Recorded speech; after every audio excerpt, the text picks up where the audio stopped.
بسم اللہ الرحمن الرحیم۔ یہ کسی بھائی صاحب نے ایک ویڈیو کلپ اپنے گروپ میں بھیجا ہے۔ اس میں حضرت مولانا صاحب 6 احادیث بیان فرما کر کہہ رہے ہیں کہ یہ من گھڑت ہیں اور یہ معاشرے میں مقبول عام بھی ہیں۔ اس میں پہلی حدیث یہ ہے کہ کیلا حضرت خواجہ اویس کرنی رضی اللہ عنہ پر اترا تھا کہ یہ لوگ سب بیان کرتے ہیں اور یہ من گھڑت حدیث ہے، اس کا کہیں ذکر نہیں۔ دیکھیں، خواجہ اویس کرنی رضی اللہ عنہ حضور کے عاشق ہیں، اللہ کے ولی ہیں، ان کی دعا سے کتنی امت بخشی جائے گی، یہ سرکار نبی علیہ الصلوۃ والسلام کا فرمان پاک ہے۔ اور قرآن پاک میں دیکھیں کہ بی بی مریم علیہ السلام ان پر بے موسم کے پھل اللہ تبارک تعالیٰ نے اتارے، اور زکریا علیہ السلام اللہ کے نبی ہیں، وہ دیکھ کر انہوں نے ان کے پاس کھڑے ہو کر دعا مانگی اور ان کی دعا بھی قبول ہوئی، بڑھاپے میں ان کو اللہ نے اولاد عطا فرما دی۔ تو اب نبی علیہ الصلوۃ والسلام فرماتے ہیں کہ میری امت کے جو ولی ہیں وہ مثل انبیاء بنی اسرائیل ہوں گے۔ جو کچھ بنی اسرائیل کے نبیوں کے ساتھ ہوا ہوگا، میری امت کے ولی بھی وہ سب کچھ کر سکیں گے، ان کے بھی وہ اختیارات ہوں گے۔ جس طرح عمر رضی اللہ عنہ سے آپ نے فرمایا کہ آپ مثل موسیٰ علیہ السلام ہیں، اور ابوبکر صدیق رضی اللہ عنہ سے فرمایا کہ آپ مثل ابراہیم علیہ السلام ہیں۔ تو اس طرح حضور کی امت کے یہ عاشق حضور کے صحابی خواجہ اویس کرنی کتنے بڑے ولی ہیں، کتنے بڑے بزرگ ہیں، تو ان کے لیے کیلا اترنا یہ کوئی عجیب چیز نہیں، قرآن پاک سے ثابت ہے کہ یہ سلوک اللہ تبارک تعالیٰ اپنے اولیاء کرام سے کرتے ہیں۔ جس طرح بی بی مریم علیہ السلام وہ نبی نہیں ہیں، وہ بھی ولیہ ہیں، تو ان پر بے موسم کے پھل جنت سے اللہ تبارک تعالیٰ نے اتار دیے۔ تو ان پر جب یہ عاشق رسول خواجہ اویس کرنی رضی اللہ عنہ نے اپنے دندان مبارک شہید کر لیے کہ سرکار کے 2 دندان مبارک شہید ہوئے ہیں، تو انہوں نے اپنے سارے ہی شہید کر لیے، تو پھر اس وقت آپ کچھ کھا نہیں سکتے تھے، تو یہ نرم پھل ہے جو بغیر دانتوں کے بھی کھایا جا سکتا ہے، تو اللہ تبارک تعالیٰ نے یہ انعام میں اتارا اور ان کی اس ادا سے اللہ تبارک تعالیٰ خوش ہوئے، تو اس لیے وہ اتارا۔ یہ نہیں کہ کیلا پہلے موجود نہیں تھا زمین کے اوپر، جس طرح بی بی مریم علیہ السلام کے پاس جو پھل آئے وہ زمین پر موجود تھے، لیکن اس وقت بیت المقدس میں نہیں تھے، تو اللہ تبارک تعالیٰ نے جنت سے اتار دیے۔ تو اس طرح بھائی یہ قرآن پاک سے ثابت ہے، یہ سب کچھ ہو سکتا ہے۔ یہ خام خواہ میں جس سے صحابہ کی شان، نبی علیہ الصلوۃ والسلام کی امت کی شان بیان ہوتی ہے، تو یہ مولوی لوگ جو ہیں ان کو حسد اور بغض ہے اولیاء کرام سے، یہ اعتراض کر دیتے ہیں کہ یہ کتاب صرف بخاری کو سمجھتے ہیں کہ ثبوت نہیں ہے، اگر بخاری میں نہیں ہے، مسلم میں نہیں ہے، تو بس یہ حدیث ہی نہیں ہے۔ بھائی یہ حدیث مبارکہ کی بہت کتب ہیں، تاریخ کی کتب ہیں، روضۃ الاحباب وغیرہ، مواہب لدنیہ، ان میں کتنے واقعات تاریخ میں حدیث میں موجود ہیں۔ تو اس طرح دوسری حدیث یہ کہہ رہے ہیں کہ بڑھیا کی گٹھڑی اٹھائی سرکار نے اور منزل مقصود تک پہنچایا، اور پھر مائی نے دعا دی کہ بیٹا محمد سے بچنا، وہ جادوگر ہے، نعوذ باللہ، اللہ معافی دے، کہ یہ اس کا بھی کوئی ثبوت نہیں ہے۔ آپ دیکھیں خدا کے بندے، اس میں نبی علیہ الصلوۃ والسلام کی حدیث پاک کہ تبلیغ جو ہے اپنی زبان سے نہ کرو، اپنے عمل سے، اپنے کردار سے کرو، جو کچھ کہنا چاہتے ہو وہ کر کے دکھاؤ۔ اب نبی علیہ الصلوۃ والسلام خود یہ فرما رہے ہیں کہ تبلیغ اپنے عمل سے کرو، جو محتاج ہیں، کمزور ہیں، بے بس ہیں، بے کس ہیں، ان کی مدد کرو۔ تو نبی علیہ الصلوۃ والسلام نے وہ عملی نمونہ پیش فرمایا کہ اس بڑھیا کی گٹھڑی اٹھائی، وہ بیچاری کمزور محتاج تھی، تو اس کو منزل مقصود پر پہنچایا، اور راستے میں دیکھیں کوئی آپ اس کو تبلیغ کرتے گئے ہیں، کیا قرآن پڑھ کر سناتے تھے؟ آپ نے اپنا کردار پیش کیا، اپنا عمل پیش کیا کہ ہم بے کسوں کی، بے بسوں کی اس طرح مدد کرتے ہیں، اور زبان سے نہیں کہا، عمل کر کے دکھایا، کردار پیش کیا۔ جب مائی کو پتہ چلا، اس بڑھیا کو پتہ چلا کہ جس سے میں اتنی نفرت کر رہی ہوں، یہ تو وہی شخص ہے، یہ تو بہت ہی ہمدرد ہے، یہ تو کمزوروں کی مدد کرتا ہے، اور کس قدر اچھا انسان ہے، تو اسی وقت وہ مسلمان ہو گئی۔ اب آپ کے اس عمل سے، اس کردار سے دیکھیں اسلام پھیلا، اس کا سارا خاندان مسلمان ہو گیا۔ اب یہ اس کو کہتے ہیں کہ یہ حدیث ہی نہیں ہے، یہ من گھڑت ہے۔ خدا کے بندے جس کو یہ کہتے ہیں نا کہ یہ ایسی حدیثیں ہیں، مرفوع حدیثیں ہیں، صحیح حدیثیں ہیں بخاری کی، وہ بھی میں عرض کروں گا۔ پہلے ان کی یہ 6 حدیثوں پر تھوڑا تھوڑا تبصرہ کر لوں، انشاءاللہ وہ بھی عرض کروں گا۔ ان کو دیکھ لینا کہ وہ کتنی صحیح ہے، یا کیا کردار یا کیا اسلام کی اس میں انہوں نے شان بیان کی ہے جن کو یہ صحیح حدیثیں کہتے ہیں۔ آگے کوڑا پھینکنے والی بڑھیا کی جو ہے، اب اس میں بھی دیکھیں نبی علیہ الصلوۃ والسلام بردباری، صبر اور تحمل کی تبلیغ کرتے تھے، تعلیم فرماتے تھے، تو وہ سرکار نے وہاں کر کے دکھایا کہ مائی کوڑا پھینکتی ہے تو سرکار نے کس قدر صبر کیا، کس قدر بردباری اور تحمل کا مظاہرہ کیا، کہ کتنے دن وہ پھینکتی رہی، سرکار برداشت فرماتے رہے۔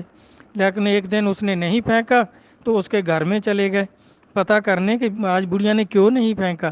اس پر دیکھیں اس کا کتنا اثر ہوا کہ وہ بڑھیا مسلمان ہو گئی، اس کا خاندان مسلمان ہو گیا، کہ واقعی یہ اللہ کے نبی ہیں، جو کہتے ہیں وہ کر کے دکھاتے ہیں۔ کیونکہ سرکار نبی علیہ الصلوۃ والسلام کا فرمان پاک ہے کہ جو کہنا چاہتے ہو وہ کر کے دکھاؤ۔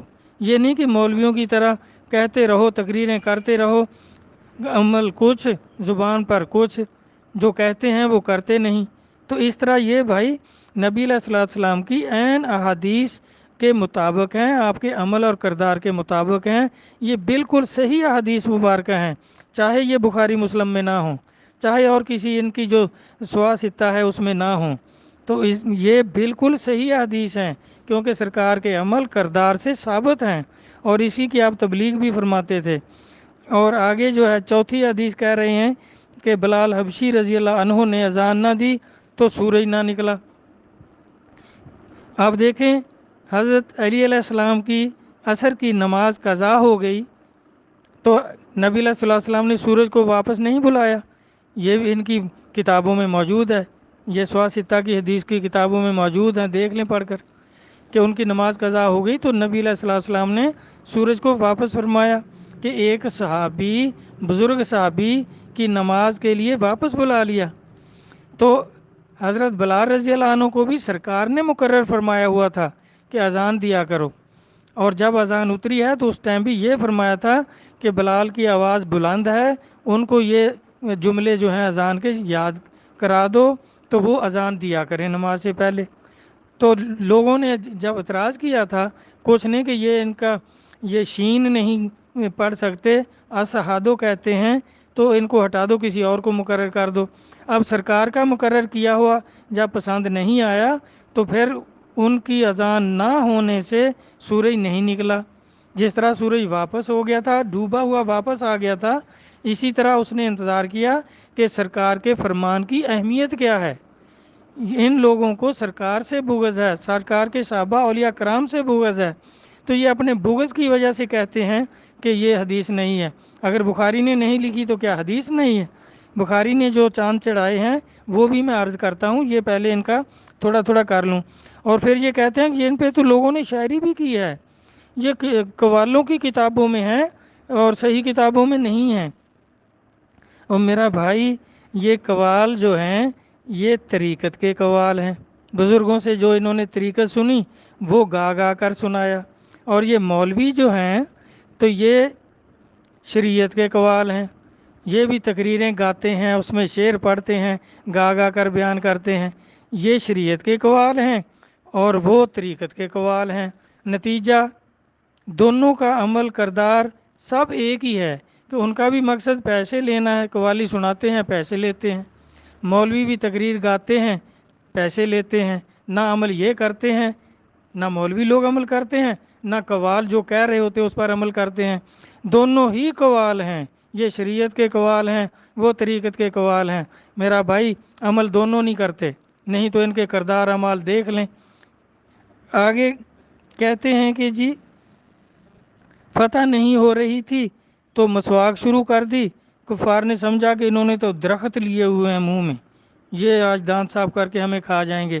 اور بھائی تاریخ کی صحیح کتابوں میں دیکھیں، ایران پر جب فوج کشی ہو رہی تھی تو فتح نہیں ہو رہی تھی، تو انہوں نے لشکر نے سعد بن ابی وقاص رضی اللہ عنہ جو جرنیل تھے، انہوں نے خلیفہ حضرت عمر فاروق رضی اللہ عنہ کو ایک خط لکھا کہ سرکار فتح نہیں ہو رہی، کیا وجہ ہے؟ جنگ روزانہ ہوتی ہے، آدمی بھی شہید ہوتے ہیں، ان کے بھی مارے جاتے ہیں، لیکن فتح نہیں ہو رہی۔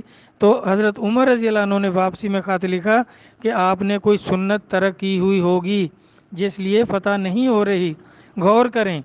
تو سب صحابہ بیٹھے، انہوں نے غور کیا کہ اس مصروفیت کی وجہ سے چند دن ہو گئے مسواک نہیں کی، تو صبح سب سے پہلے مسواک کریں۔ تو سب نے درختوں سے مسواکیں کاٹی اور مسواک کرنا شروع ہو گئے، دریا کے کنارے بیٹھ گئے۔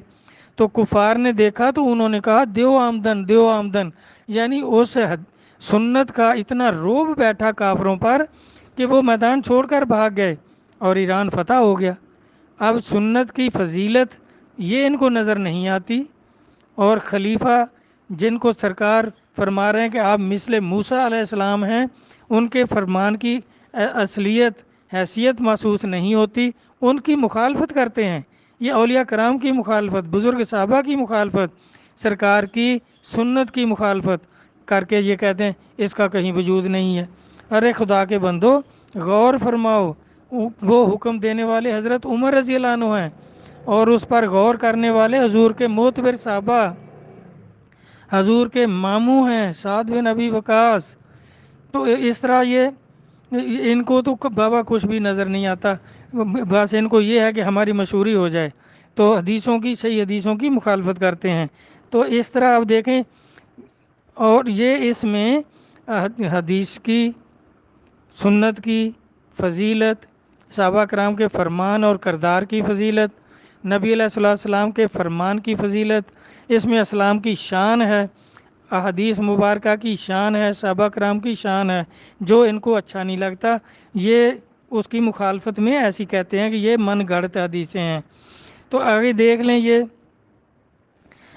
جتنی بھی یہ چیزیں بیان انہوں نے کیا کہ یہ من گھڑت ہیں، اس میں سرکار کی شان بیان ہوئی ہے، صحابہ کرام کی شان بیان ہوئی ہے، اسلام کی شان، اور تبلیغ کا جو سرکار نے فرمایا تھا کہ اپنے عمل اور کردار سے تبلیغ کرو، زبان سے نہ کرو۔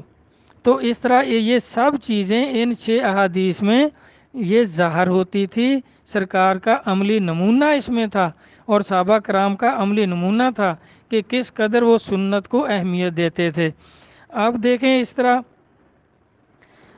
پھر جو ان کی جو حدیثیں ہیں جو یہ کہتے ہیں بہت صحیح ہیں، تو یہ بخاری شریف جلد اول، اس میں 221 نمبر، 222 نمبر اور 223 نمبر، کتاب الوضو میں یہ حدیثیں، 3 حدیثیں ہیں بخاری شریف جلد اول، کہ نبی علیہ الصلوۃ والسلام نے کھڑے ہو کر پیشاب کیا۔ آپ دیکھیں امت کو منع کر رہے ہیں، سب کو منع کر رہے ہیں، اس کی نحوست بھی بیان کر رہے ہیں کہ قبر کا عذاب ہوتا ہی اس لیے ہے کہ جس پہ پیشاب کے چھینٹے پڑے اور احتیاط نہ کرے، جب کھڑے ہو کر پیشاب کرے گا تو چھینٹے تو لازمی پاؤں پہ پڑیں گے۔ تو اب کیا سرکار جو کہتے تھے وہ کرتے نہیں تھے، یا جس کا حکم دیتے تھے اس پر عمل خود نہیں کرتے تھے؟ اب کس قدر یہ سرکار کی توہین بیان کر رہے ہیں۔ یہ بخاری شریف کی حدیثیں، 3 حدیثیں، نعوذ باللہ کہ سرکار نے کھڑے ہو کر پیشاب کیا۔ پھر تو انگریز سنت پہ صحیح عمل کر رہے ہیں کہ وہ کھڑے ہو کر پیشاب کرتے ہیں، اور سرکار سے بخاری نے 3 حدیثیں لکھی ہیں۔ یہ نمبر میں نے عرض کر دی ہیں، جو چاہے دیکھ سکتا ہے۔ اب اس کے آگے جو ہے یہ بھی بخاری شریف پہلی جلد ہے، صحیح بخاری پہلے پارے کی یہ تفسیر فرما رہے ہیں کہ منی کا دھونا، کھرچ ڈالنا، اور عورت کی شرمگاہ سے جو تری لگ جائے اس کا دھونا وغیرہ۔ تو اس میں سرکار یہ بخاری صاحب جو بیان کر رہے ہیں، تو اس کی یہ حدیث نمبر 229 ہے۔ یہ وحید و زمان کا ترجمہ ہے اور تفسیر بھی اس نے ساتھ ساتھ لکھی ہے۔ تو اس میں حضرت صلی اللہ علیہ وسلم کے کپڑے پر یہ منی کو 2 ڈالتی حضرت عائشہ رضی اللہ عنہ سے ہے۔ تو سلیمان ابن یسار سے یہ روایت ہے۔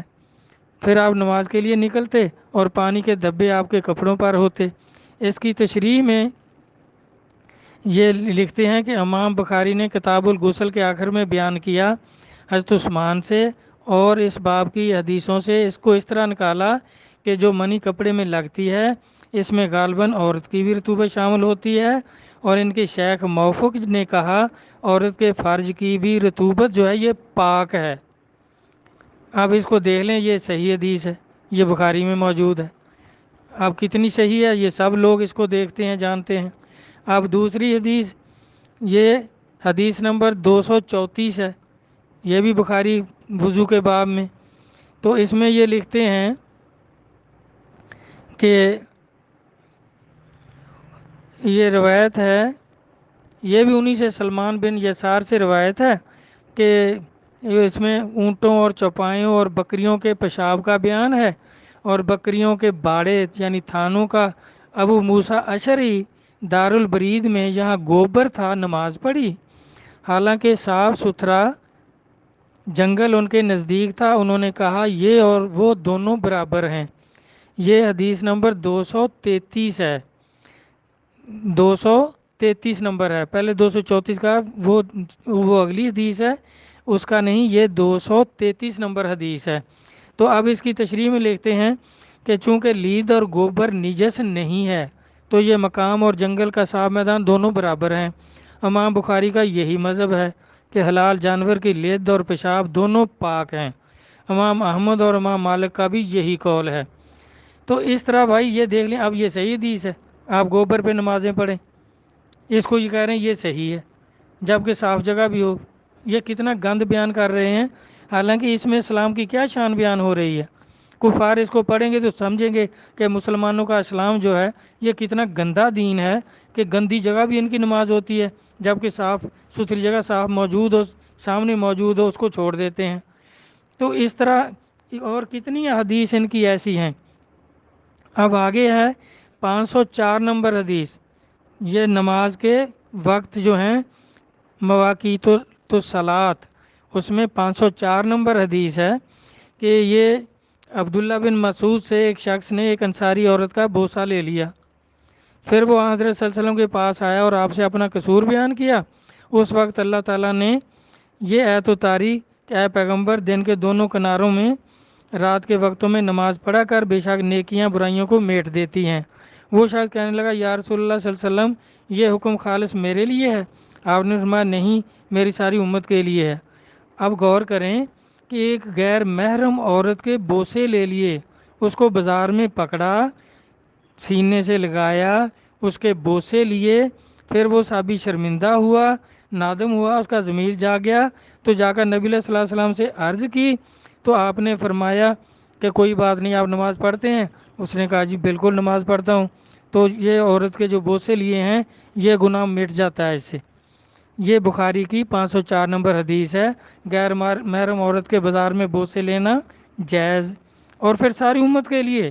سرکار مار رہے ہیں کہ میری ساری امت کے لیے ہے، یہ صرف تیرے لیے پیکج نہیں، یہ ساری امت کے لیے ہے۔ اب کیا یہ صحیح حدیث ہے؟ غیر محرم عورت کو تو دیکھنا منع ہے، سرکار نے منع کیا ہے کہ اس کو دیکھنا بھی نہیں ہے۔ اچانک کر نظر پڑ جائے تو توبہ کرو اور دوبارہ نظر نہ جائے۔ وہ پکڑ کر بوسے لے رہا ہے، اور بخاری کہہ رہا ہے، لکھ رہا ہے، باقاعدہ حدیث لکھ رہا ہے، اور یہ صحیح حدیثیں ہیں، یہ من گھڑت نہیں ہے۔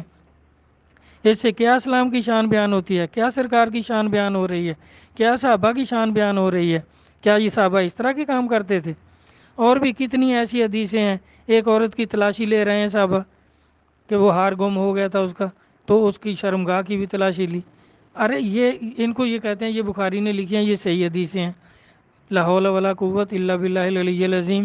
آگے دیکھیں، یہ حدیث نمبر 1029 جلد دوم بخاری شریف، تو اس میں کیا لکھتے ہیں یہ کہ عمر بن میمون نے بیان کیا، اور پہلے بھی ایک دن ایک مولوی صاحب بڑے دھڑلے سے، اس کی بھی یہ ویڈیو کلپ آیا تھا کہ عمر بن میمون نے بیان کیا کہ میں نے زمانہ جاہلیت میں ایک بندر دیکھا، اس کے چاروں طرف بہت سے بندر جمع ہو گئے تھے، اس بندر نے زنا کیا تھا، اس لیے سبوں نے مل کر اسے رجم کیا، اور اس کے ساتھ میں نے بھی اس پر پتھر مارے۔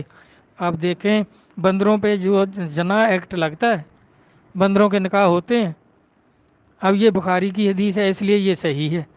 خدا کے بندے تھوڑا سا بھی اگر عقل سے کام لو تو یہ تو جگ ہنسائی والی بات ہے۔ یہود و نصارہ بھی اس پر مذاق کرتے ہیں کہ مسلمانوں کا مذہب دیکھ لو، اسلام دیکھ لو، کہ بندروں پر بھی ایکٹ لگ رہے ہیں جناح کے۔ اب جو باقی جو کر رہے تھے ان کے گلے میں کیا نکاح نامے ڈالے ہوئے تھے؟ ان کے نکاح کون بخاری صاحب کا باپ پڑھا کے آیا تھا؟ تو یہ ان کو کیسے پتہ چل گیا کہ ان کا اس ایک نے زنا کیا ہے اور باقیوں کے نکاح ثابت ہیں؟ یا اس طرح کی بیوقوفی کی جو باتیں ہیں بھائی، بے دینی کی جو باتیں ہیں، اس کو یہ کہتے ہیں یہ صحیح حدیث ہے۔ نعوذ باللہ، اللہ معافی دے۔ اب تو بخاری پر تبصرے ہو رہے ہیں ساری دنیا میں کہ یہ اس کی تو 5% حدیث صحیح ہیں، روایتیں ساری من گھڑت ہیں، غلط ہیں، اور یہ اسلام کی توہین ہے، اسلام کی، مسلمان کی، سرکار کی، صحابہ کی، اولیاء کرام کی توہین کر رہے ہیں یہ لوگ، اور ان کو کہتے ہیں یہ صحیح حدیث ہیں۔ اب بیان لمبا ہو رہا ہے، اگر پھر بھی کسی بھائی کو کوئی تھوڑا رہ جائے شک شبہ تو دوبارہ سوال بھیج دینا، چاہے ویڈیو کلپ بھیج دینا، میں دوبارہ عرض کر دوں گا۔ اللہ اور اللہ کے رسول کو صحیح اور غلط میں تمیز کو سمجھنے کی اللہ رسول توفیق عطا فرمائیں، اولیاء کرام کے فرمانات کو سمجھنے کی توفیق عطا فرمائیں، آمین۔ اللہ حافظ۔